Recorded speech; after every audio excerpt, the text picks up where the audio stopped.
Gardeners have qualities. They are warm, open-hearted.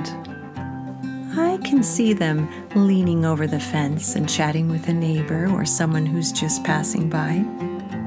This definitely proved true when I met Mike Susko, an artist, and Denise Rice, a garden designer, at Gardener's World Live.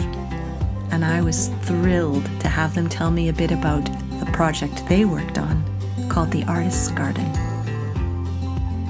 Live right now. Live. All right. Hi, Live. Hi. How you doing? Hi, everyone. Hi. This is Mike Susko. He's an artist, and he is responsible for scanning and printing the unicorn in this garden. That's right. This garden is based on the garden of a really famous artist. This person actually sculpted the unicorn. It's 1.5 meters high out of basically construction blocks, and he was just so persistent. But he's a great painter and a very, very well-known person. This show garden was built by horticulture students from Derby College. The college has a long history with Gardener's World Live, and Mike has all the details. Every year, in conjunction with the Historic Buildings Trust, Derbyshire Historic Buildings Trust, Broomfield College, part of Derby College, makes a garden, and it's always on a theme of some sort of architectural, history, heritage restoration. There's a lot of crossover between gardening and historic buildings. And so, historic buildings have historic gardens almost 100% of the time. So every year, the Historic Buildings Trust, where my wife's a trustee, does another garden at the BBC Gardener's World in Birmingham, which is where we are. That's so great. Thank you, Mike. Yes! Yes! And I'll introduce you to Denise, if you'd like. And with that, Mike leads me over to meet Denise Rice, and she tells me all about the Artist's Garden. Hi, everyone. It's me, Twyla. I am here with Denise Rice from the Garden Spirit. She's a designer of the garden in behind me, and she has agreed to talk us through the process of designing the garden and some features of the garden. Okay, Yeah. Thank you for giving you time to talk to me my today. Gosh, I'm thrilled. So it's based on an artist's garden, so it is called the Artist's Garden. She's an elderly lady that lives in the heart of Derbyshire, which is where I was born and brought up as well.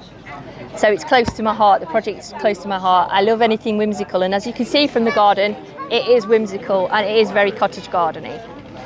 So the brief was right up my street. So if we go over and have a little chat about the garden. So here, we've got all the beautiful cottage garden planting that you can see. And then we've also got these lovely ferns and tufa. So the rocks that are in here, it's a native rock. It's found in other areas in the world, but not in great abundance. But in Derbyshire, it's found in great abundance, and it looks different in different places. So this is calcified moss. So it's moss that's had calcium deposits run through it, and then the moss dies away and it leaves that perfect structure. If you pick that up, it's incredibly light. Oh. Yeah. So, and this piece of tufa I love to talk about. So my first customer, Lynn, Yeah. this is her piece of tufa. She's 80, I forget, she's in her 80s, and this was her grandfather's. Oh. So this was from Worksworth. Yeah. And I also got her to pelt up this lovely foxglove. So she's contributed to my garden. Oh, that's wonderful. Yeah. So we've got all these ferns in the beautiful garden because this is what Victorians in Britain used to do. It's wonderful. Mm-hmm. So here, as you enter the garden, we've got the lavender. So to me, lavender spoke English country garden. You don't get more English country garden than if you've got lavender. That's right. And the bees are loving it. Mm-hmm. And then we have the mosaics. Now, all these mosaics that are in the garden have been made from china cups and plates, donated to me via Facebook, put a shout out, and the people of Swaddling Coat and Belper have delivered big time and given me lots of stuff that I just think all that Nana's china has been put to good use and made some beautiful artwork. This one is named after my grandmother. Her name was Joyce, so I wanted to encapsulate the word joy in the garden. and she certainly laughed and giggled about everything. She was full of joy. So as you walk through, we've again, do you want to go inside? Sure, I would love to. So we'll undo the rope if you'd like to climb underneath. Yeah.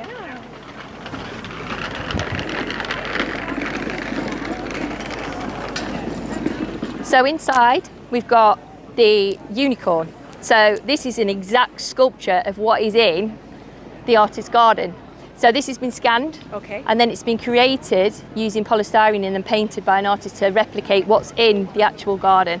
When I was, the garden itself has loads of fantastic sculptures in there, but this one shouted at me because it's whimsical. Unicorn. He's actually the symbol of Scotland. Oh, okay. Yeah, which is good. I'm so excited to be inside this garden, and I can't wait to learn more about it. I'm sure everything has a story. Following my Derbyshire theme, so this is the Derbyshire Rose All right. mosaic here. Yes. So this has been the symbol of Derbyshire for over 500 years, and I've recreated it with roses cut out of china plates. Okay. And as we move a little bit further along, we've got another sculpture that we've created in our own special way, and that is just made from things from the Reclamation salvage yard at the college. Yeah. So it's actually just 5 slabs put together. There's actually moss from my drive put in the cracks. I took the moss off my drive and I posted it in the cracks. So there's lots of little features. We've got little bee houses around the garden too.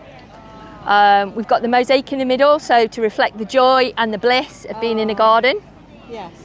We've got a beautiful medlar tree here, which has got some logs that came from my next door neighbour, because he's just had a walnut tree felled, and I was like, can I take that for the garden? And then my beautiful friend Julie, who's up there, she's made those stunning mushrooms that are there and also in the fern. And she's also created the beautiful bird houses at the top there. We got the idea from Chelsea, but then we've made it better. Yes. Well, Julie's made it better. You innovated. Yes, totally. It looks awesome. We head to the central aspect of this garden. This is the inspiration at its heart. So moving on, this is the actual artist's garden in this painting here. Okay. And that easel belonged to the artist's father. So that easel there is 150 years old. Oh my. Yeah. And those are the artist's paintbrushes. Yeah. So this area represents an orchard. We've got apple trees there. Yes. We've got 3 apple trees. So yeah, it's and lots of meadow planting at the back and productive veg beds, because the artist didn't like any space to be wasted. Right. So yeah, it's been fun. It's been tiring building it. Yes. But we've absolutely loved it. Well, you're under a fairly tight time constraint. Yeah, we started. Once you're on the site. We started the build on the 2nd of June. Okay. And we've been here numerous hours every day since. Yeah. And really, really enjoyed it. I always find something that connects me to home when I visit a garden. Here, it's actually the use of elms.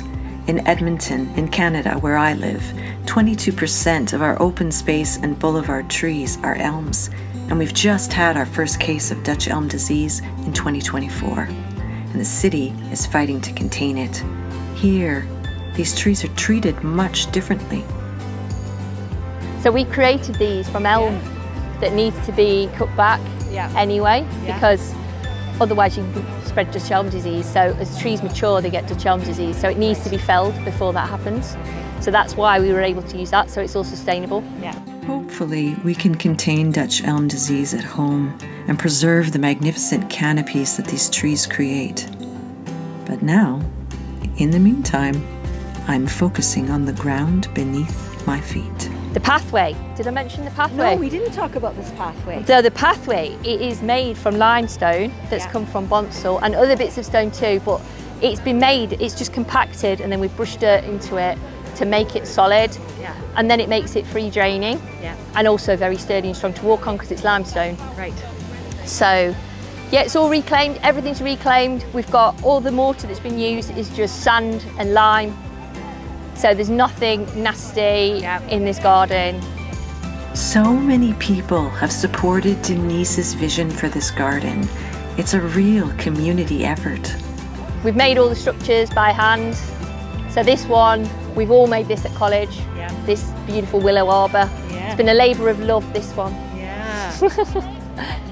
So I think that's everything. I don't think I've missed anything. No, you've given me a lot. So again, thank you for taking the time to speak with me. Oh, you're very welcome. Yes, all my viewers in Canada will love watching this, and I love all the personally resonant items, you know, that is carried into this garden. Yeah. You can really feel it, and it's so stunning.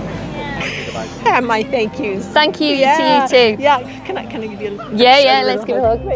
Thank you for talking to me. It's been very You're enjoyable. most welcome. I hope the rest of the show goes really great for you. Oh, thank you so much. Thank you. Thank you. Bye-bye, everybody. Bye-bye. Happy gardening. I feel so lucky to have met Mike and Denise. It's really incredible to see a beautiful garden and know that everything is there and has a layer of meaning, and then to actually go through it and get to dive into that. Such a tremendous gift. I'm so grateful to you both. Thank you. Here's a parting thought.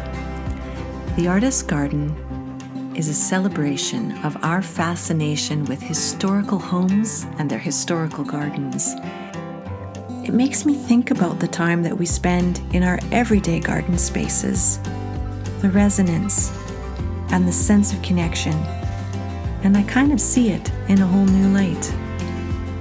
Happy gardening, everyone. Bye for now.